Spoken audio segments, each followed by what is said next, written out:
코로나19 공포를 못 읊는 하나님의 기별을 한번 좀 우리가 살펴보도록 하겠습니다.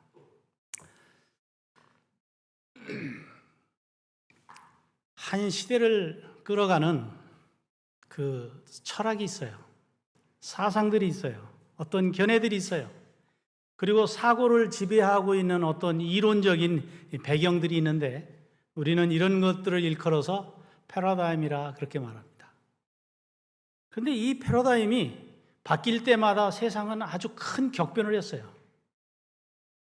어쩌면 오늘 우리가 이 놀라운 패러다임의 변화가 필요한 그런 시점, 그리고 그런 소용돌이의 한 중간에 서 있는 것입니다. 갈릴레오라는 사람이 있었죠. 1500년대부터 1600년대에 살았던 학자입니다. 그 시대의 이 패러다임은 무엇이었냐면 지구는 네모지다는 겁니다. 뿐만 아니라 이 세상이 지구를 중심으로 해서 움직인다는 거예요. 태양도 지구를 중심으로 해서 돌고 달도 별도 지구를 중심으로 해서 돈다는 거예요. 그 당시의 사람들의 생각입니다.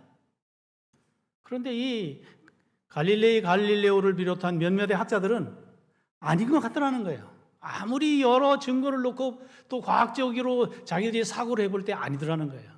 그래서 그는 무슨 얘기를 했냐면 지구를 중심으로 해서 하늘이 도는 것이 아니라 지구가 하늘을 중심으로 해서 돈다. 태양을 중심으로 해서 돌고 있다고 하는 이야기를 한 거예요. 여러분, 이 이야기를 처음에 했을 때 이 당시에 갈릴레오는 그 시대 모든 사람이 이야기하는 것을 역행해서 얘기했어요. 그래서 그는 법정에까지 서게 됐어요. 당시의 세계를 지배했던 어떤 정신세계들은 이 사실을 용납할 수가 없었습니다. 그래서 갈릴레오는 이단이라고 하는 제목으로 파문을 당했어요. 여러분, 그런데 지금으로부터 160년 전에 이 빈 종합병원 산부인과 조교수였던 이그나스 젠멜바이스라고 하는 의사가 그 당시에 의학계가 가지고 있는 생각을 뒤집어 엎는 패러다임을 바꾸는 그런 이야기를 했어요. 무슨 얘기를 했는가? 이 사람은 이 산부인과에서 근무를 하는데 이 병원은 굉장히 큰 병원이에요. 그런데 이 병원에는 산부인과 병동만 2개를 가지고 있어요. 큰 병동이 2개인데 그 중에 한 병동은 의사들이 주로 환자를 아이를 받는 병원이고 또 하나는 산파들이 받는 곳입니다. 그런데 이 의사가 받는 이 산부인과 병동은 예약된 날짜 그리고 이 출산이 가까워지면은 미리 입원을 하는 거예요. 입원을 했는데 당시에 1000명의 환자가 입원을 하면 얼마가 죽었냐면 98.4명이 죽은 겁니다. 거의 10% 죽은 거예요. 그런데 산파들이 이 아이를 받는 병동은 36.2명 정도 죽는 거예요. 훨씬 적은 사상률을 낳는 거예요. 이 문제가 이 의사에게는 대단히 부담스러운 거예요. 어떻게 의사가 보는데 더 많이 죽느냐 이거예요. 그래서 조사를 해봤어요. 이유는 뭐냐면 첫 번째로 이 의사와 그 다음에 실습을 하고 있는 예비 의사들이 진료를 하는 이곳은 많은 사람들이 당시 죽었기 때문에 왜 죽었는지를 조사하는 해부실이 있어요. 그래서 해부하고 또 수술도 하고. 그런데 이 일은 주로 누가 했냐면 남자 의사들이 했다는 거예요.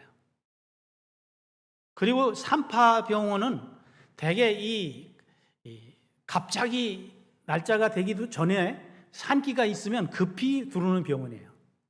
그리고 여기는 여자 산파들이 주로 했는데 분만실 위주로 운영을 했던 병동인 겁니다.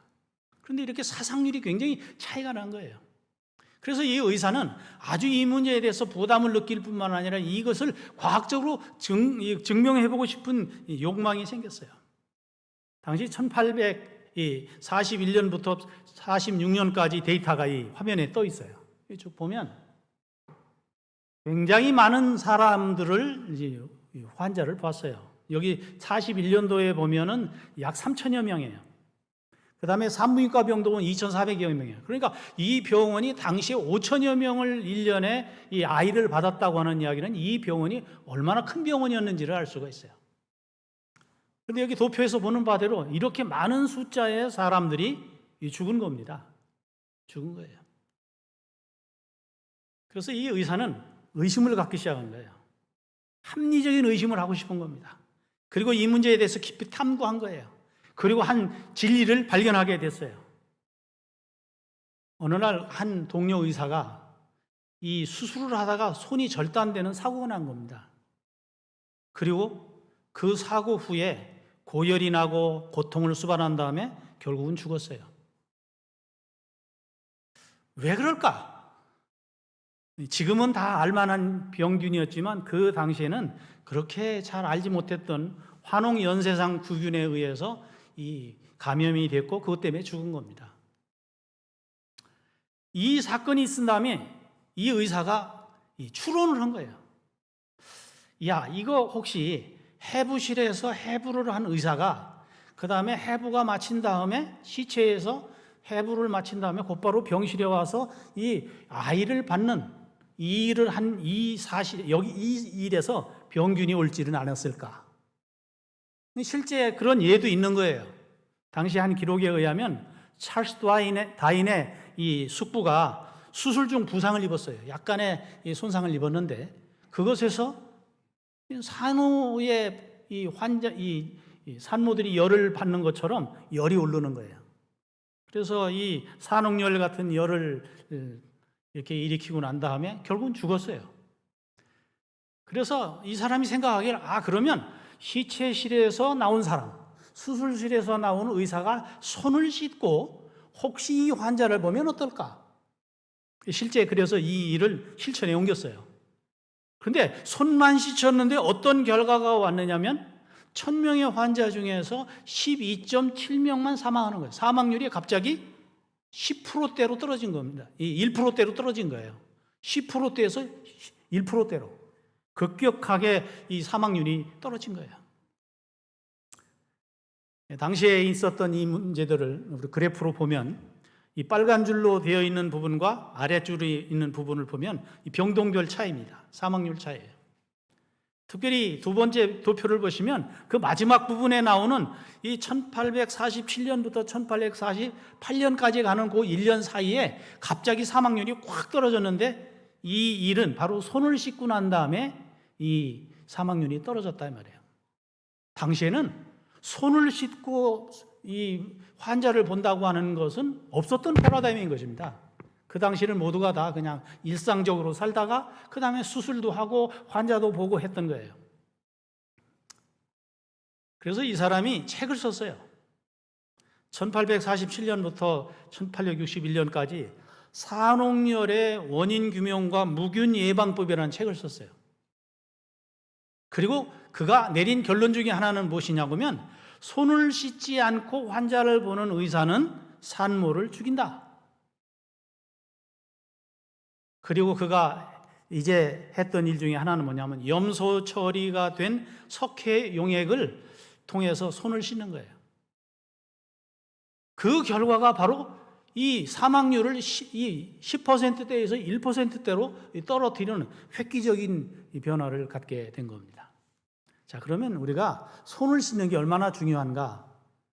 손을 우리가 어떤 세균에 접촉이 됐을 때요. 우리 지금 세균을 수도 없이 접촉을 하고 삽니다. 근데 세균을 접촉했을 때에 손을 씻지 않았으면 손에 있는 세균 수가 약 64마리예요. 근데 그게 1시간이 지나면 이게 약 4,100마리 수준으로 올라갑니다. 3시간이 지나면 얼마나 늘어나냐면 26만 마리 정도로 숫자가 늘어나는 거예요. 그러니까 손만 잘 씻어도 많은 문제는 해결할 수 있다는 거예요. 지금 우리가 이 코로나 바이러스 때문에 계속 하는 것 중에 한 가지가 손을 씻고 소독하는 겁니다. 그런데 이 160년 전에 이 제멜 바이스가 손 씻는 것의 중요성을 그렇게 강조했지만 하루아침에 패러다임이 바뀌질 않는 거예요. 근데 그것을 끝난 게 아닙니다. 여러분, 어떤 그 사회가 기본적으로 생각하고 있는 어떤 그 패러다임을 바꾸려고 하는 문제가 나오면 많은 반대에 부딪히게 돼 있어요. 이 의사가 이렇게 얘기를 하니까요, 의사들이 불쾌해졌어요. 제일 누가 문제를 삼았냐면 의사들이 문제를 삼은 겁니다. 그래서 뭐라고 얘기냐면, 한 사람이 말하기를, 제벨마이스가 뭐라고 얘기냐면 의사가 환자를 다 죽이는 거다 그렇게 얘기했다 이거예요. 그래서 갑자기 이 의사의 공적이 돼버린 겁니다. 그리고 그 해가 지난 다음에 이 병원에서 이 고용 연장을 해야 되는데 많은 사람들이 이 아주 저항감을 가지고 있었기 때문에 의사가 고용이 철회됐어요. 그래서 실직자가 된 겁니다. 그리고는 어느 병원에서도 받아주질 않아서 고향으로 돌아갔어요. 그래서 그가 이 자원봉사하는 의사가 된 겁니다. 그가 스탠튼 로쿠스라고 하는 병원에서 자원봉사를 하고 있었어요. 그런데 하루는 한 의사가 찾아왔어요. 찾아와서 뭐라고 얘기했느냐면, 새로 병원을 만든 곳이 있는데 그 시스템을 한번 우리 좀 보러 가면 어떻겠느냐. 사실은 나라가 다른 겁니다. 나라가 다른데 옛날에 동료 의사가 와서 한번 가서 그 병원을 좀 한번 견학을 좀 했으면 좋겠다. 가보지 않겠느냐.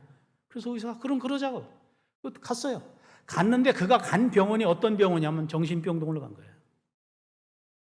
바로 이 동료 의사가 바로 이 한 시대의 생각을 바꿨던 이 의사를 정신과 병원에다가 입원을 시켰어요. 강제 입원.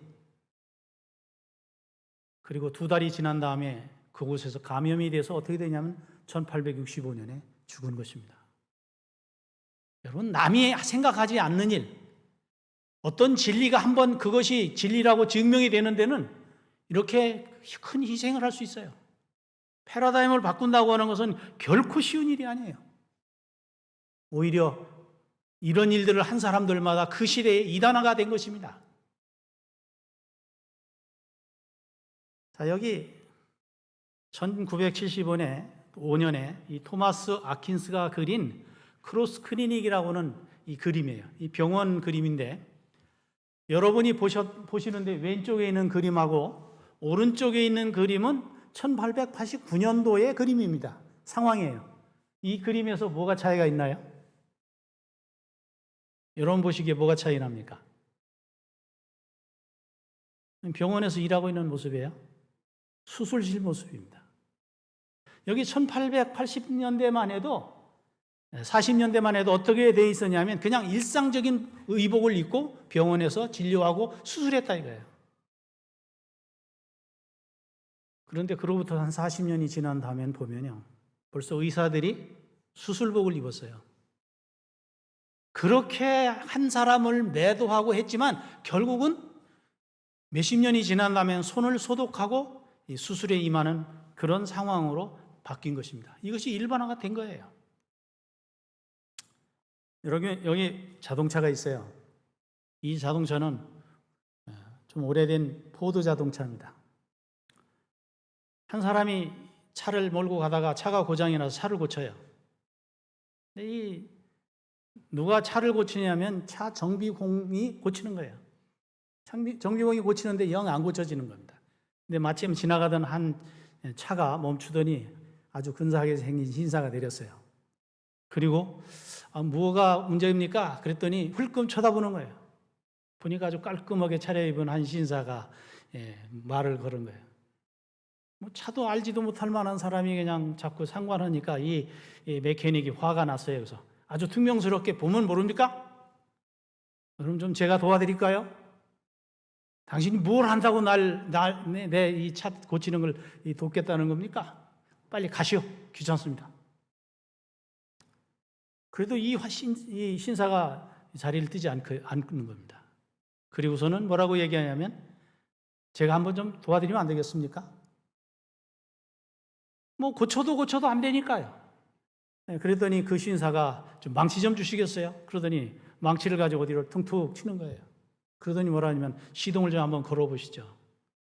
몇 시간 동안 해도 안 됐던 자동차가 갑자기 시동이 탁 걸리는 거예요. 깜짝 놀라서 누구십니까? 제가 제가 바로 이 차를 만든 제너럴 포드라는 사람입니다. 여러분, 차는 누가 제일 잘하느냐 하면 차를 만든 사람이 제일 잘하는 거예요. 그러면 사람은 누가 제일 잘할까요? 사람을 만드신 분이 제일 잘하는 거예요.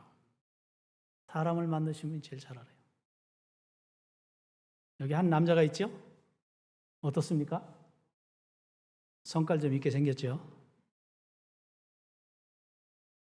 제가 한 교회에 있을 때에 저와 함께 야외 예배 가서 찍은 사진이에요. 제가 이 사진을 들고 나온 이유 중에 하나는 뭐냐면 제가 여기 있는 사람들을 잘 알아요. 여러분, 그런 말 있잖아요. 얼굴에는 그 사람의 성격이 나타나고 체형에는 그 사람의 생활이 나타난다. 제가 잘 아는 사람들이에요. 그래서 이 사람을 안다고 하는 것이 굉장히 중요해요. 그런데 실제 우리가 이 인체의 문제를 들어가면 사실 우리는 현대의학이 이렇게 발전했지만 아직도 이 의학이 인체를 그렇게 많이 모르는 겁니다. 약 지금 병명을 아는 것이 한 3만여 종의 병을 안다고 그래요. 근데 실제 의사가 치료할 수 있는 병은 그것의 10분의 1인 3,000종 정도만 치료할 수 있다고 합니다. 원인도 알고 치료하는 게 그렇게 어렵다는 거예요. 그만큼 인체가 잘 모르는 겁니다. 여기 한 아름다운 탤런트가 있어요. 그런데 여러분, 이 탤런트의 코를 한번 좀 보세요. 코. 사실 우리가 가만히 보면 코가 단순하게 생겼지만 이 코가 어떤 기계보다도 정밀해요. 얼마나 정밀한가 한번 볼까요? 예를 들면 밖에 온도가 한 영하 30도라고 생각해 보세요. 30도인 외기에서 숨을 하고 쉴 때에 이 코에서부터 폐까지 길이가 얼마냐면 이게 아주 짤막한 거리잖아요. 근데 여기까지 갈 때에 밖에는 30도라고 하면 영하 30도인데 안에 들어왔을 때 우리 체온은 36.5도예요. 그러면 66.5도라고 하는 갭을 얼마 만에 데워내느냐면 4분의 1초 만에 데워냅니다. 세상에서 제일 좋은 라디에이터예요. 라디에이터. 우리 몸은 이렇게 정밀해요. 그 다음에 우리가 이렇게 숨을 이렇게 빨아들일 때 공기 중에는 수많은 먼지가 있어요. 어떤 경우에는 거기에 세균도 있는 겁니다. 근데 여러분, 가끔 가다가 콧수염을 막 뽑는 분들이 있어요. 콧수염 뽑다가 코에 염증이 생겨서 코를 크게 수술하는 사람도 있습니다. 코털을 뭐로 보면 안 돼요? 코털로 보면 안 됩니다. 이 코털에 보면 약간의 이렇게 점액이 붙어 있어요. 우리는 그 점액을 좀 고급스럽게 얘기하면 점액인데 우리 보통 서민들의 표현으로 뭡니까 그게? 콧물이에요, 콧물. 이 끈끈한 점맥이 코털에 이렇게 묻어 있어요. 그리고 코털은 사방에서 중심을 향해서 다 뻗어 있습니다. 거기에 이제 이렇게 끈끈한 점액이 묻어 있고 먼지가 이렇게 들어가면 먼지가 거기에 다 달라붙게 돼 있어요. 그러면서 거기서 뭐도 걸르냐면 세균을 걸르게 돼 있는 거예요. 그러니까 요즘 같은 시절엔 특별히 뭐를 잘 뽑아야 돼요? 이 코털을 잘 정리해야 됩니다. 너무 싹둑싹둑 깔끔하게 잘라놓으면 이거 아주 균이 들어가는데 가장 좋은 통로가 되는 겁니다. 그래서 이 균을 다 걸르는 작업을 해주는데 이 필터 기능을 하는 거예요. 필터 기능. 세 번째는 뭐냐면 이 습도 조절하는 거예요. 여러분, 여름에 우리가 막 이 장마가 질 때 보면 이 공기 중에 습도가 굉장히 많아요. 그래서 공기 중에 습도가 굉장히 많기 때문에 숨을 빨아들이면 공기 중에 있는 습도를 여기서 다 걸러내기 때문에 어떤 때 코에서 물이 쏟아질 때가 있어요. 제습하는 겁니다. 제습. 제습만 하는 게 아닙니다. 봄철이 되면 마르죠? 그때는 가습을 하는 거예요. 가습. 여러분, 우리가 겨울에 추울 때 입김을 후 하고 불면 거기서 뭐가 나오는 게 보입니까? 입김이라고 하잖아요. 입김. 그거는 아주 가늘다란 이 수분의 입자로 나눠져서 나가는 거예요. 근데 그런 것들이 더 세밀하게 코에서 가습도 하고 제습도 한다 이 말이에요. 인체는 이렇게 신비한 구조를 가지고 있어요. 자, 그러면 지금 우리는 160년 전에 손 씻는 것이 비로소 패러다임의 변화를 갖기 시작했어요. 그런데 놀랍게도 성경은 지금으로부터 3,600년 전에 훨씬 더 놀라운 공중보건에 대한 패러다임을 이야기하고 있어요.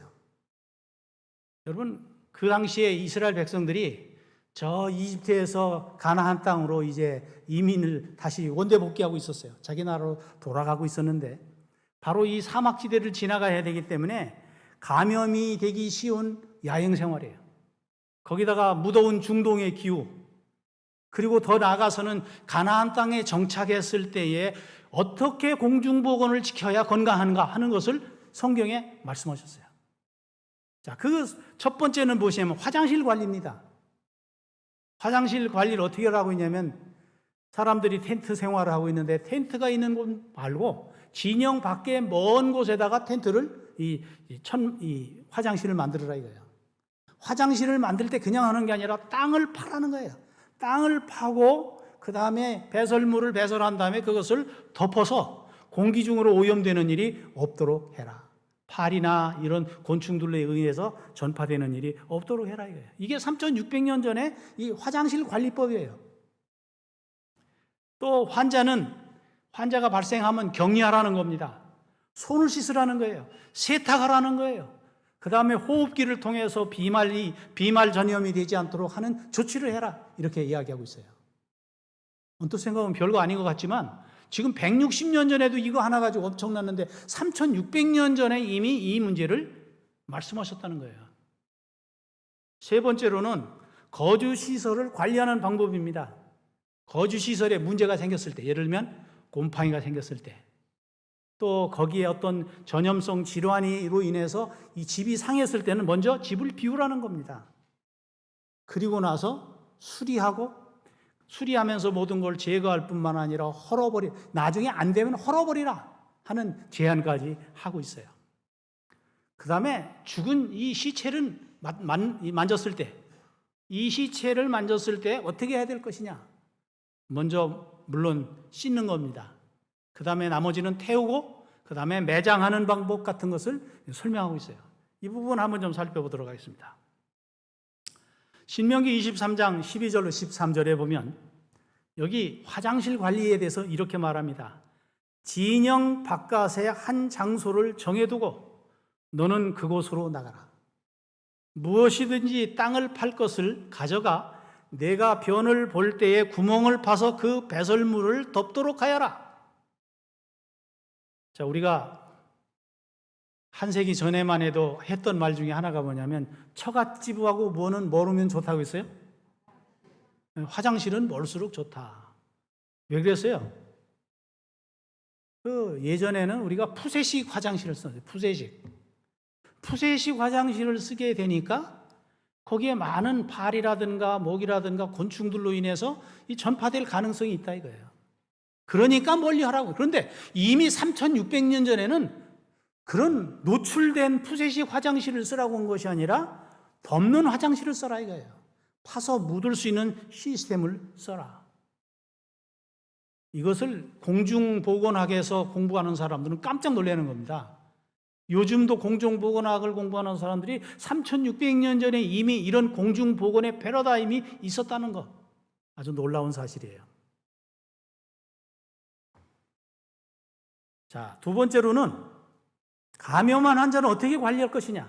레위기 15장 20절로 22절에 그가 불결한 동안에는 그가 누웠던 자리도 다 부정하며 그가 앉았던 자리도 다 부정한즉 제사장은 진찰할지니 그 병이 피부에 퍼졌으면 그를 부정하다 할지니 이는 나병임이니라.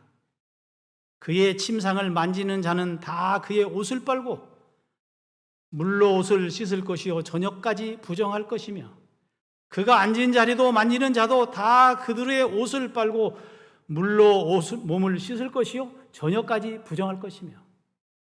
이미 3,600년 전에 이런 감염 질환이 있는 사람을 접촉했을 때에 어떻게 조치해야 되는지에 대해서 설명하고 있어요. 이거 우리나라 감염본부에서 준 수의사항이에요. 감염병 예방을 위해서 어떻게 손을 닦으면 좋을까? 이렇게 손 닦고 있나 모르겠어요. 1번 보세요. 손바닥과 바닥을 마주하고 문질러 주세요. 뭐를 칠한 상태에서요? 비누를 칠한 상태에서. 두 번째로 손등과 손바닥을 마주대고 문질러 주세요. 세 번째는 손바닥을 마주대고 손깍지를 끼고 문질러 주세요. 네 번째는 손가락을 마주 잡고 문질러 주세요. 자, 여기 지금 나오는 이 법들을 보면 지금 수많은 이 감염 환자들을 통해서 우리가 많은 질병들을 얻고 난 결론이 무엇이냐면 손만 잘 씻어도 상당 부분의 질병은 해결된다는 거예요.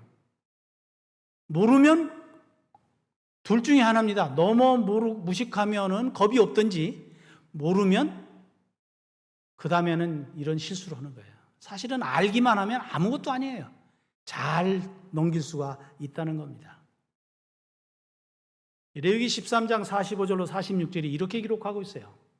한센병에 걸린 사람은 찢어진 옷을 입고 머리를 풀어라. 여러분, 찢어진 옷을 입고 머리를 풀면 사람들의 이목이 어떻게 되겠어요? 집중되지 않겠어요? 보통 사람은 그렇게 안 사니까. 왜 그러지? 그런데 그리고 뭐라고 했냐면 그는 웃입술을 가리우고, 뭐라고 얘기냐면 웃입술을 가리우고 부정하다. 무슨 얘기냐면 나는 지금 오염된 사람입니다. 나는 감염된 사람입니다. 그러니 뭐 하지 말라는 경고입니까? 알아서 가까이 하시지 말라고 소리치는 겁니다. 그러면서 병 있는 날 동안은 늘 부정할 것이라 그가 부정한 즉 혼자 살되 진 밖에 살지니라. 요즘 말로 얘기하면 뭡니까? 격리수용하라 이거예요. 격리수용하라. 이게 3600년 전에 공중보건의 패러다임이에요. 여기 마스크 쓰잖아요. 여기 지금 입술을 가리우고 뭐 이 얘기는 뭐냐면 요즘 말로 얘기하면 마스크 써라 그 말입니다. 마스크 왜 써야 돼요? 마스크를 왜 써야 돼요? 첫째로는 다른 사람에게 감염시키지 않기 위한 예절이에요. 내가 다른 사람한테 감염시키지 않으려는 예절이에요. 뿐만 아니라 나도 보호하는 방법이에요. 여러분 기침을 할 때 이 속도가 얼마인지 아세요? 여러분 재치기 해보시죠? 재치기가 왜 나오죠? 재치기. 여러분 예를 들어서 우리 이 목에 보면요, 목젖이라고 있어요. 목젖. 이걸 후두개라고 그래요. 후두개. 근데 목구멍이 들어갈 때는 구멍이 하나지만 안에 들어가면 두 개로 나눠줍니다. 하나는 폐로 들어가는 길이 있어요. 그걸 우리가 뭐라고 하죠? 기도라고 그래요. 기도. 그래서 기도가 막히면 어떻게 돼요? 죽어요. 그래서 그리스도인이 뭐를 안 하면 죽어요? 기도 안 하면 죽어요. 왜냐하면 숨이 막히거든요. 숨이 막혀 죽으나 영적으로 기도하는 사람은 영적으로 이 기도하는 사람은 죽는 사람입니다. 기도가 있어요. 또 하나는 식도예요. 근데 우리가 밥을 먹을 때 뭐도 하죠? 밥도 씹지만 뭐도 해요?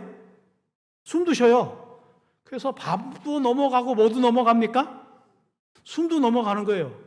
근데 여러분 얼마나 우리 몸이 정밀하냐면 그 밥이 넘어갈 때는 얼른 어떻게 하냐면 후두개가 탁 가서 기도를 막는 거예요. 그리고 그 와중에 숨을 또 안 쉬면 안 되니까 또 숨이 넘어가면 어떻게 해요? 얼른 나가서 또 식도를 막아요. 그래서 왔다 갔다 하는데 얼마나 정밀하게 움직이는지 기가 막히게 움직이는 겁니다. 그러다가 어쩌다 실수해서 혹시라도 밥알 하나가 기도로 넘어가면 어떻게 될까요? 염증이 생기는 겁니다. 염증이 생기니까 해가지고 탁 뱉어내는 거예요.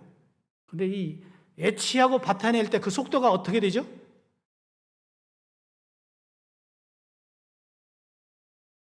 마하 1이에요, 마하 1. 어떤 학자에 의하면 800km래요, 그게. 얼마나 엄청난 속도로 나가는지. 그런데 우리가 기침을 한다고 할 때 그런 속도로 가기 때문에, 그러기 때문에 뭐를 써라 이겁니까? 마스크를 써라 이거예요. 그래서 이 문둥병에 걸린 사람, 한센병에 걸린 사람은 입술을 가리고 외쳐라 이거예요. 부정하다. 이게 3600년 전에 공중보건이 이야기하고 있는 패러다임이에요. 그래서 우리가 기침할 때 무슨 예절을 가리키냐면 입과 코를 뭐하고? 가리고. 이게 지금 우리가 일반화된 모습이지만 사실은 이것도 이미 3600년 전에 이 백성들에게 교육했던 내용이에요. 자, 세 번째로는 주거시설을 관리하는 거예요. 제가 어떤 집에 이렇게 신방을 가보면요, 여기 이렇게 기록하고 있죠. 너희 기업의 땅에서 어떤 집에 나병 색점을 발생하거든 제사장은 그 색점을 보러 가기 전에 그 집을 비우도록 명령한 후에, 여기 다른 곳엔 뭐라고 했냐면 일정 시간을 비우는 규정까지 말하고 있어요. 그냥 들어가지 말고 사람을 내보낸 다음에 일정 시간을 비워라 이거예요. 그리고 들어가서 확인하고 진단하고, 그리고 나서 그 집의 벽이 푸르거나, 여러분 집에서 이 곰팡이 중에 제일 고약한 곰팡이가 바로 푸른 곰팡이, 검은 곰팡이잖아요. 제가 경험한 바로는 어떤 사람들이요, 집에 곰팡이가 해결이 안 되는 사람은 병이 해결이 안 됩니다. 제가 한 번은 이제 신방을 갔는데 어떤 우리 집사님이 관절염을 심하게 앓아요. 그 다음에 감기가 떠나질 않는 거예요. 아무리 병원에 가도 안 된다는 겁니다. 근데 제가 그 집을 딱 들어갔는데, 들어가는 순간 제 코가 아주 좋은 코거든요. 딱 맡으니까 약간의 곰팡이 냄새가 나는 거예요. 그래서 제가 딱 보니까 이 집에 문제가 있는 거예요. 그래서 집사님, 이 집에 곰팡이가 있는 것 같습니다. 그랬더니 없는데요. 우리 집은 햇볕도 잘 듣고. 그래서 제가 잠깐 점검을 해봤더니 장롱 뒤에 곰팡이가 있어요. 더 문제가 뭐냐면 그래도 이 정도 가지고는 이렇게 병이 안 날 리는 없는데, 그래서 제가 더 조사를 해보니까 이분이 화분이 있죠. 화분이 있는데 화분에 거기 조개 껍질이 이렇게 덮여 있는데 조개 껍질을 이렇게 들어 올려 봤더니 그 속에 곰팡이가 잔뜩 있는 거예요. 뭔가 제대로 처리되지 않은 그 축축한 것들을 갖다 거기다 묻어놓은 겁니다. 곰팡이가 나는 거예요. 그래서 이런 문제가 있는 한은 해결이 안 됩니다. 제가 35년 전에 가르쳤던 내용이에요. 그랬더니 그분이 가지고 있었던 고질적인 질병들이 6개월도 안 지나서 해결이 다 됐어요. 여러분 요즘 많은 병 가지고 있어요. 예를 들면 아토피 같은 것들. 제가 이제 아토피 같은 거 설명할 겁니다. 특별히 세 번째 날 물을 설명하면서 그런 문제를 얘기할 거예요. 이런 것들이 다 무엇과 관련이냐면 주거시설에 문제가 있을 때. 그래서 성경이 뭐라고 기록되어 있냐면 집에 이런 문제가 있으면 긁어내라 이거예요. 그리고 거기를 보수해라 이거예요. 그리고 일정 시간을 기다려봐라. 그랬는데도 다시 그런 색점이 생기면 다시 손질을 해라. 또 손질해서도 해결이 되지 않으면 그러면 그 집은 해결이 안 된다. 여러분, 사람들이 병이 자꾸 나는 집들이 있어요. 그런 집들은 어떤 사람들은 뭐라고 얘기하면 수맥이 흘러서 그렇다. 수맥이 흘러서.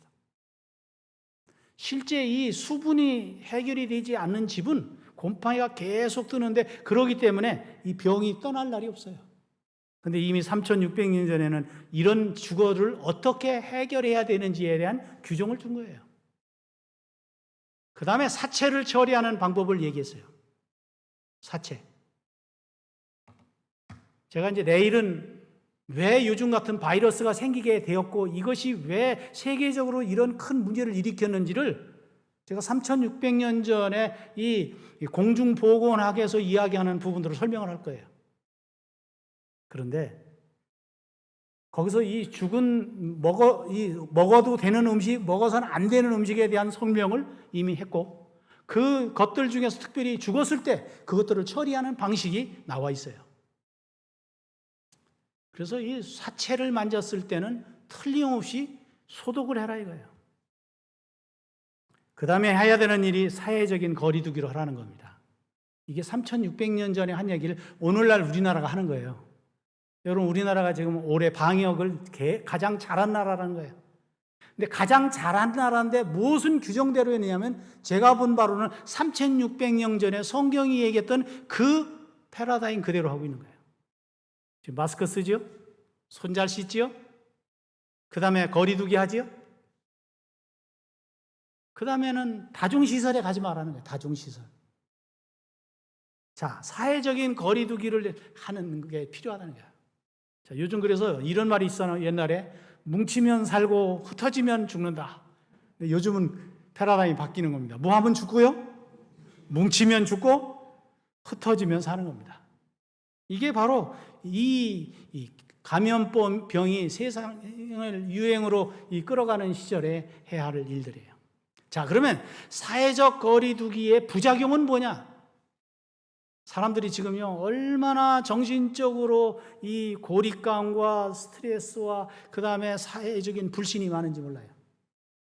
제가 오늘 집회하려고 이렇게 왔는데 몇 분들은 이 시대의 이 패러다임하고는 달리 사는 분이 몇 명 있더라고요. 아까 보니까 그냥 막 끌어안기도 하고 그 다음에 막 그 목을 끼고 얘기도 하는데 보니까 거의 입이 맞닿을 정도더라고요. 마스크 한 장은 있긴 하지만. 너무 예뻐도 그렇게 하시지 말기 바랍니다. 지금 이게 KBS에서 조사한 내용이에요. 신체적으로는 신체적인 리듬이 손상됐어요. 마스크 쓰는 얼마나 불편한지 모릅니다. 여러분 어떤 때 마스크를 하루 종일 써보면 그 마스크에서 무슨 냄새가 납니까? 얼마나 내 냄새가 고약하다는 걸 알 거예요. 거기다가 이제 마스크를 오래 쓰고 있는 사람은 이 볼이 그냥 다 지금 벌써 이 피부 트러블이 생겨요. 그 다음에 금전적으로 얼마나 손실이 많은지 몰라요. 사회적으로는 약자에 대한 배려가 부족하다 이거예요. 많은 어려움들을 지금 안고 살아갑니다. 자, 그럼 오늘 우리는 어떻게 살아야 되느냐? 제가 그래서 이 사회적인 거리를 둬야 될 필요가 있어요. 물리적으로는 거리를 둬야 되는데 결국 사람이 사회적인 동물이기 때문에 심리적으로는 거리를 좁혀야 돼요. 근데 너무 이 거리 두기를 하다가 뭐까지 멀어지냐면 여러분 사람이 잘 보지 않으면 정도 멀어지는 겁니다. 그런데 우리가 좀 여기서 조심해야 할 것들이 있는데 성경은 오늘 우리들에게 이런 때일수록 심리적으로 거리를 좁혀라 이거예요. 로마서 16장 16절은 이렇게 말합니다. 너희가 거룩하게 입맞춤으로 무난하라. 제가 보통 하루에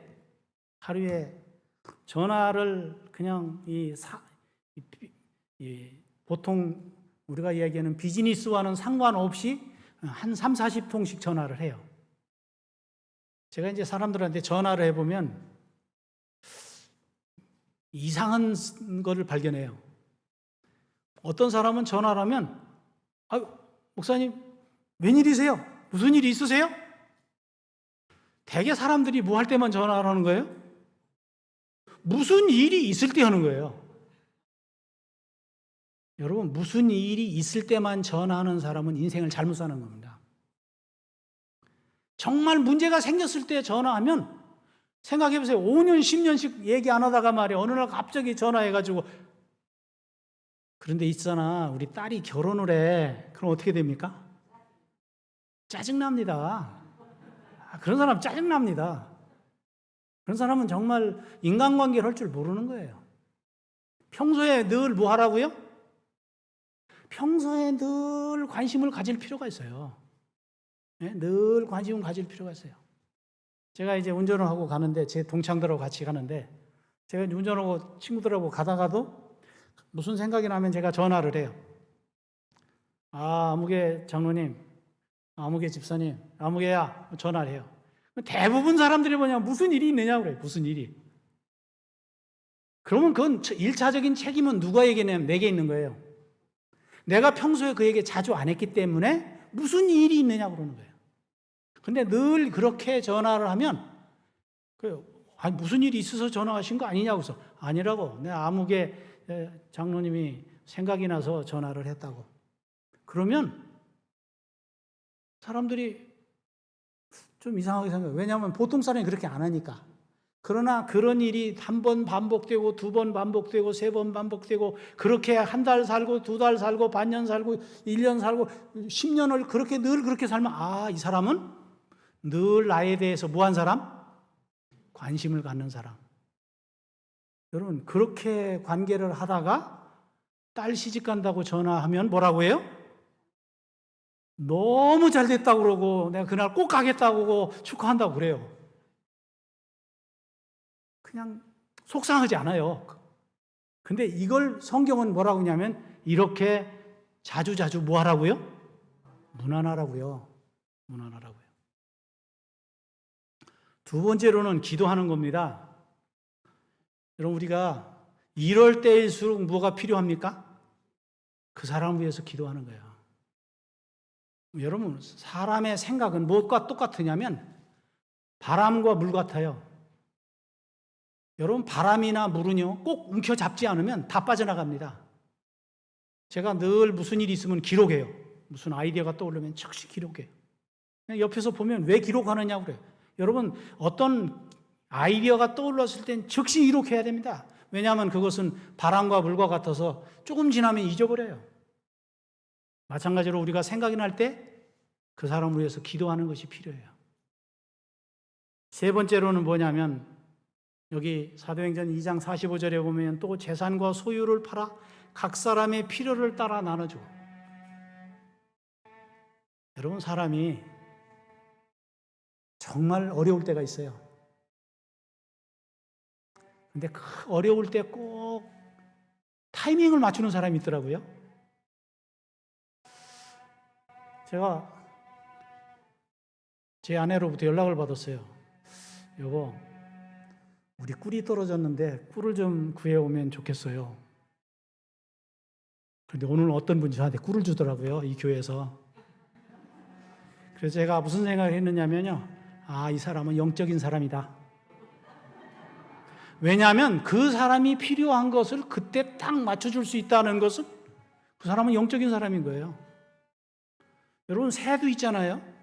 새도 철새도 올해는 거기로 가기가 싫으네 하고 다른 데로 날아갈 때가 있어요. 왜 그런지 아세요? 거기 먹이가 없어요. 먹이가 그 해에 흉년이 들어서 먹이가 없으면 새가 가기가 싫어지는 거예요. 왠지 가기가 싫은 거예요. 그리고 다른 데로 가는 거예요. 한 번도 안 가본데. 거기로 누가 가게 하는지 아세요? 그분이 가라고 하는 거예요. 그분이. 새도 하나님의 음성을 들으면 철새의 노래지를 바꾸는 겁니다.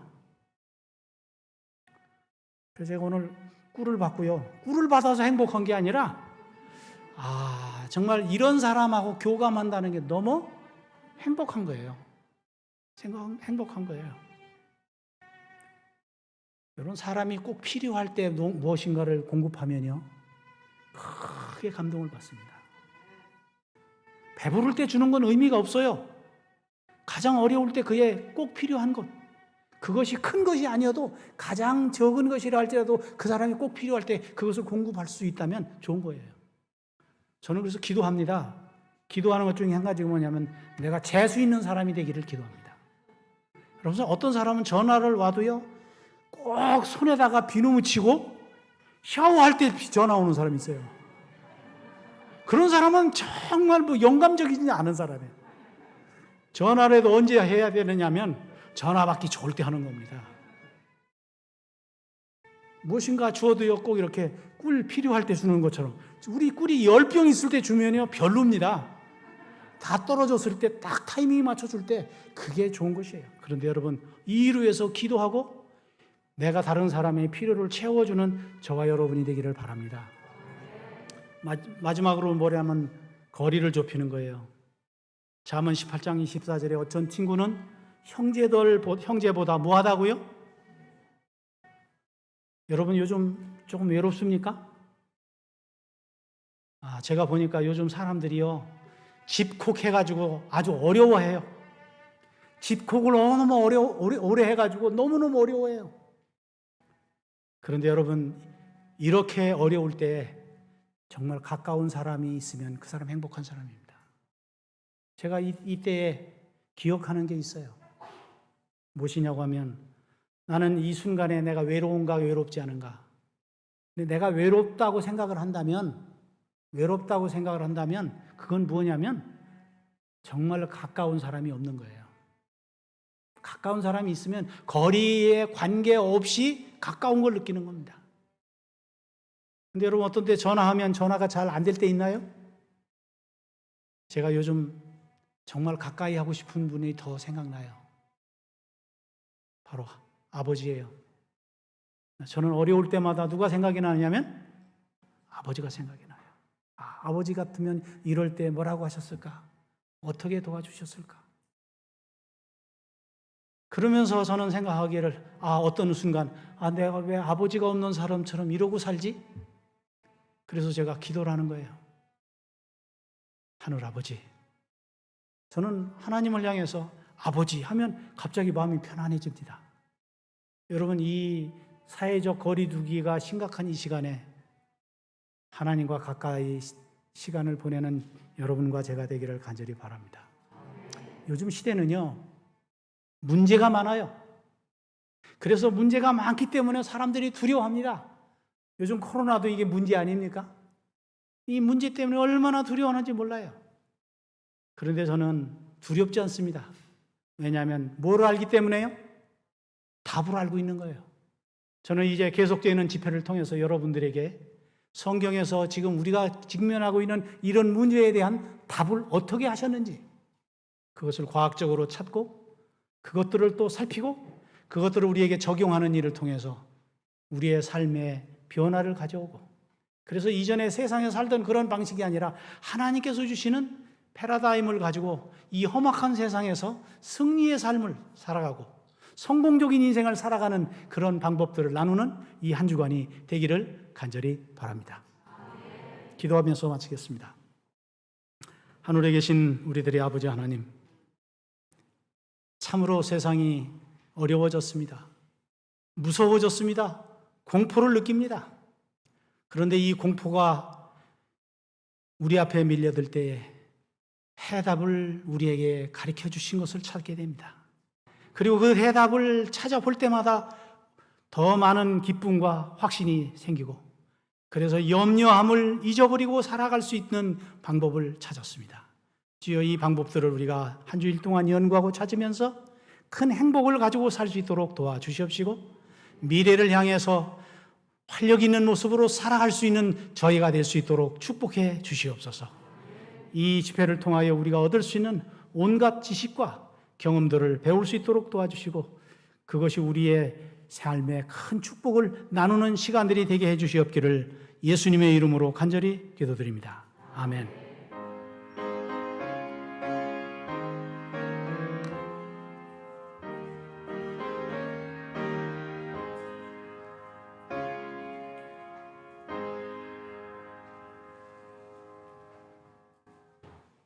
성도 여러분 안녕하십니까?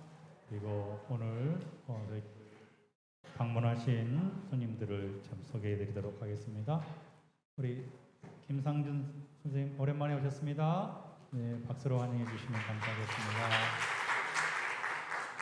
우리 한나영 집사님도 오셨는데 나가신 것 같습니다. 그 다음에 우리 최성환, 박명자, 최유빈, 최승빈 이번 한 시기를 힘내 받으실 네 분이 오셨습니다. 박수로 환영해 주시면 감사하겠습니다.